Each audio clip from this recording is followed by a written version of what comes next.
सभी को नमस्कार। श्री अम्मा भगवान शरणम। कल की गुरुकुल में आप सभी का स्वागत है। सबसे पहले हम प्रार्थना करेंगे। ओम श्रीं सर्वदेव परं करुण परं ज्योते नमः। ओम श्रीं सर्वदेव परं करुण परं ज्योते नमः। ओम श्रीं सर्वदेव परं करुण परं ज्योते नमः।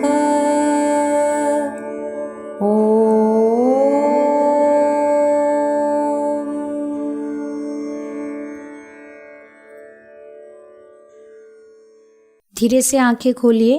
तो आज हम देखेंगे कल की धर्म 160 में जो भी टीचिंग्स हैं उन्हें हम हिंदी में देखेंगे। यहाँ आप देख सकते हैं भक्त के घर में रखे सभी श्रीमूर्ति से शहद प्रकट होते हुए।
अभी हम श्री भगवान जी के दिव्य वाणी को सुनेंगे। Bhagavan, how do we deal with challenges in life? If you respond to a challenge, you will live. Otherwise, you are existing. That's why the motto in oneness you will find from existing to living.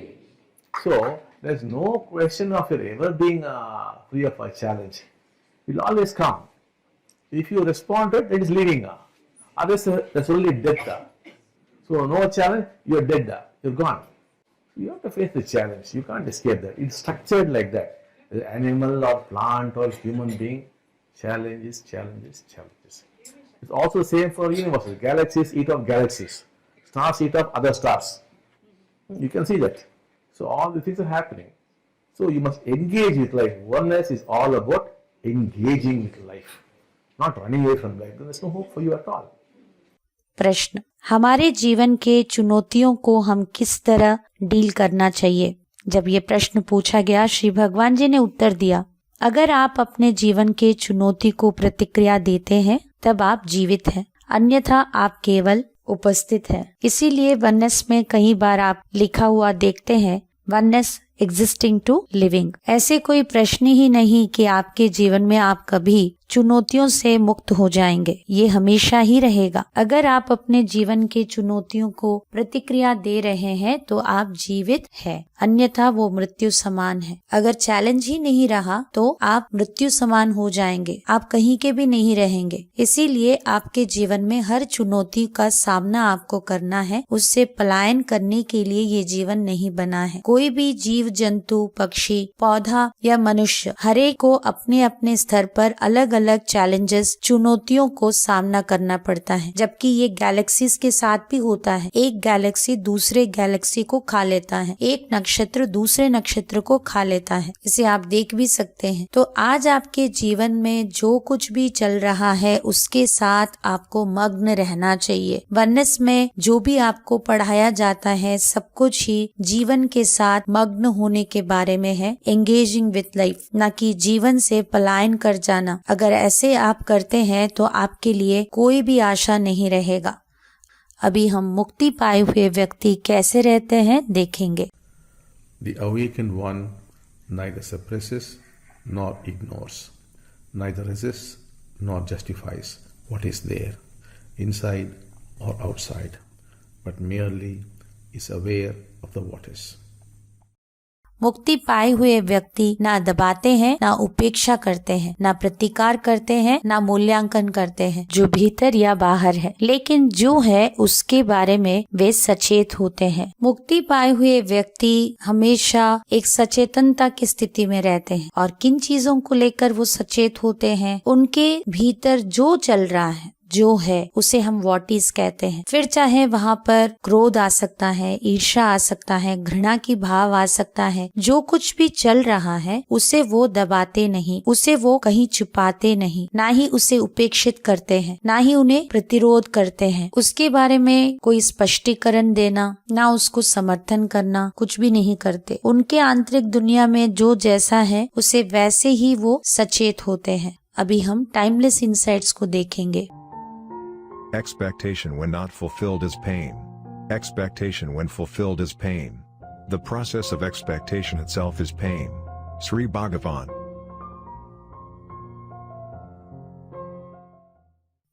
आशा जब पूरी ना हो तो दुख होता है, आशा पूरी हो तो दुख होता है। आशा की पूरी प्रक्रिया ही दुख है।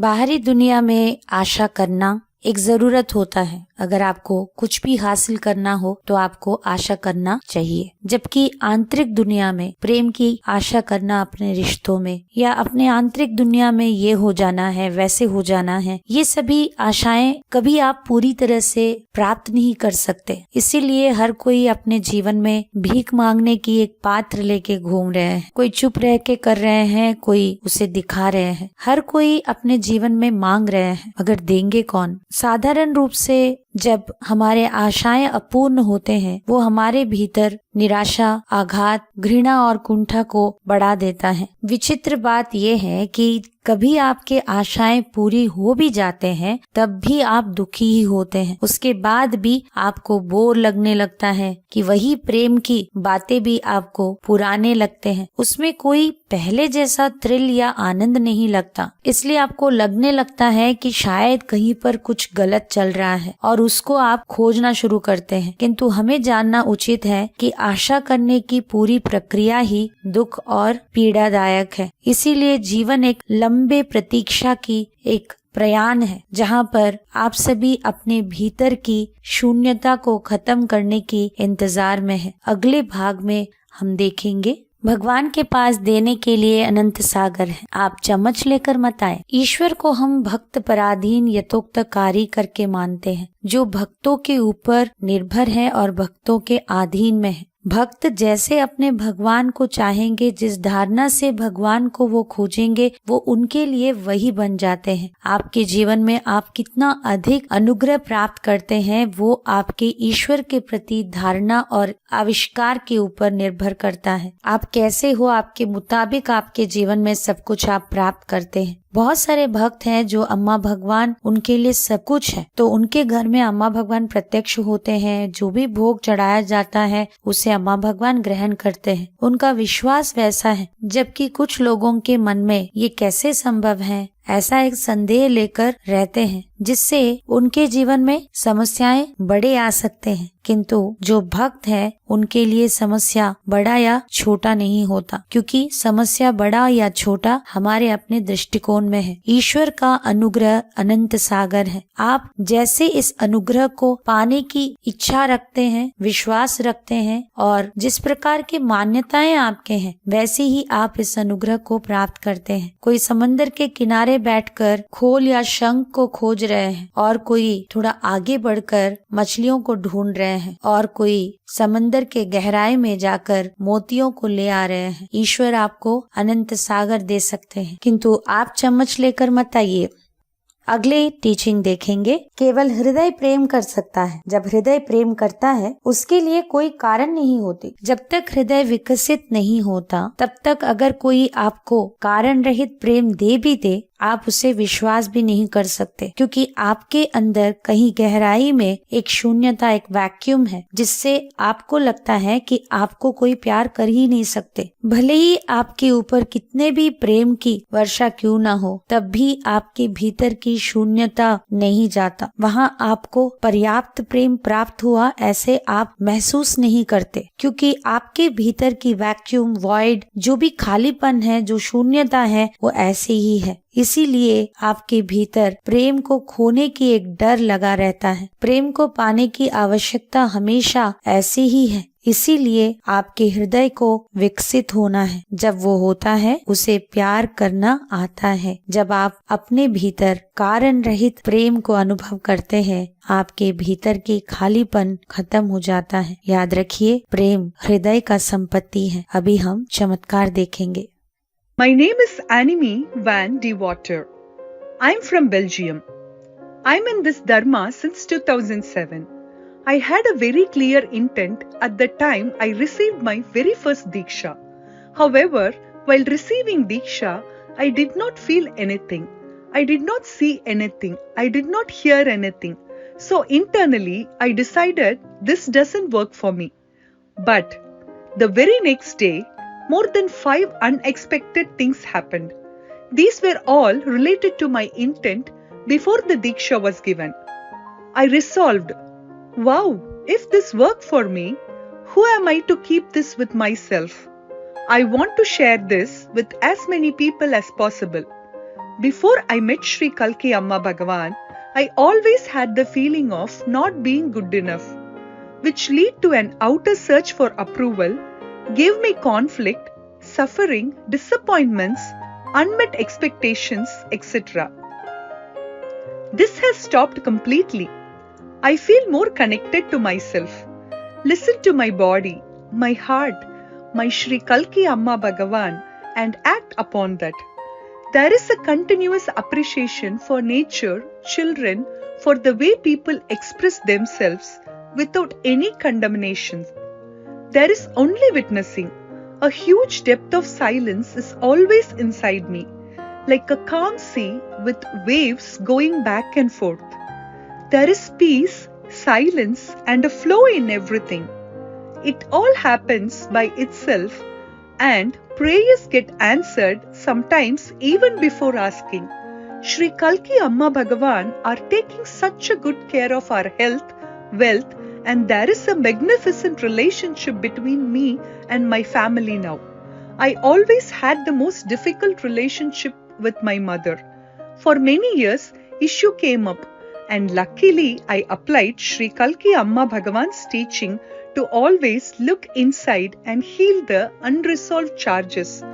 Now I accept her, see her, love her for who she is and how she acts. Not from the head, but from the deep down in my heart. Also, the relationship with my partner is magnificent now. For many years, we struggled a lot after our daughter died and even wanted to end our marriage.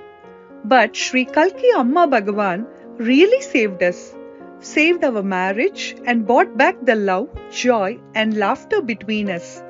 We are so happy together now.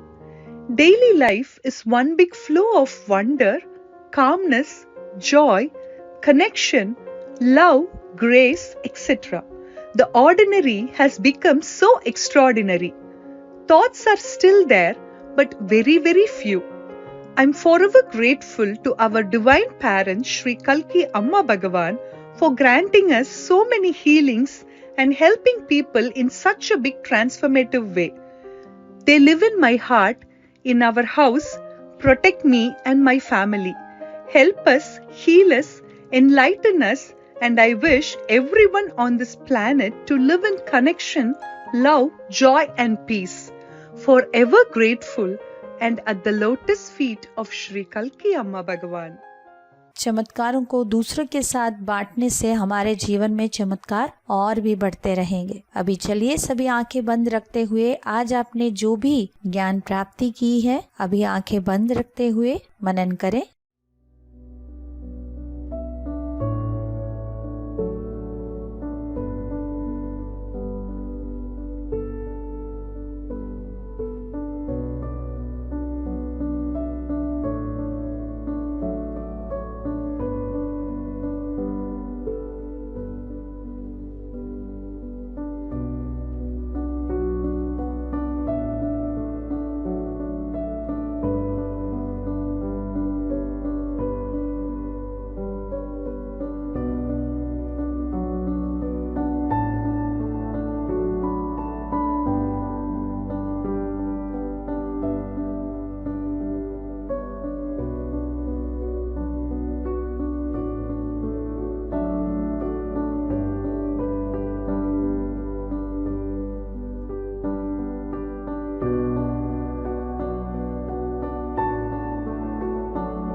प्रार्थना का समय है। श्री परमज्योति कल्की अम्मा भगवान, ये सभी teachings को आपके व्यक्तिगत रियलाइजेशन बनाना है, आपके जीवन में चमत्कार करना है करके प्रार्थना कीजिए।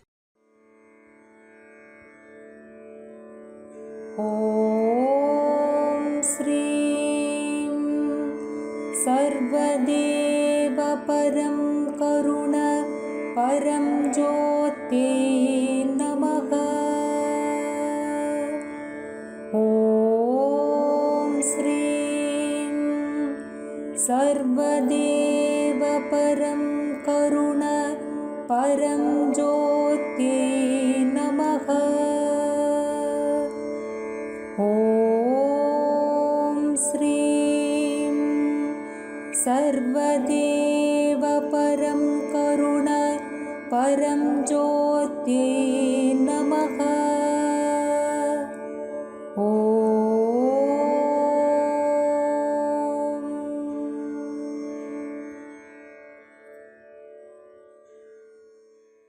अभी भजन संकीर्तन में भाग लेते हुए श्री कल्की के साथ दृढ़ बंधन के लिए प्रार्थना करें।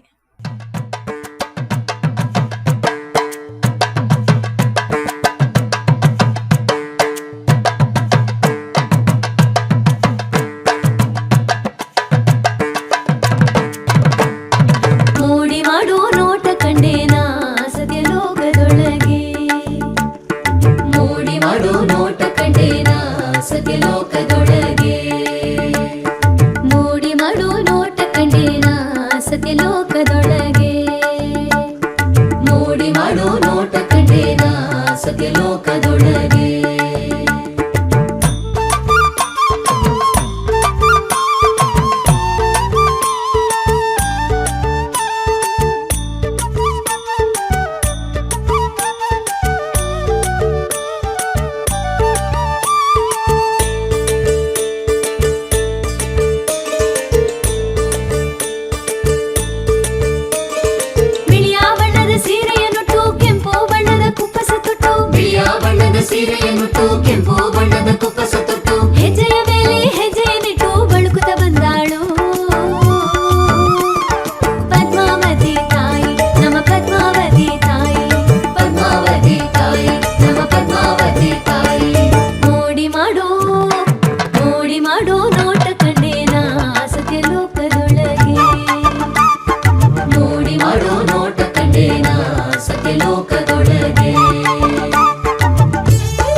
ಕಟ್ಟವ ತೊಟ್ಟು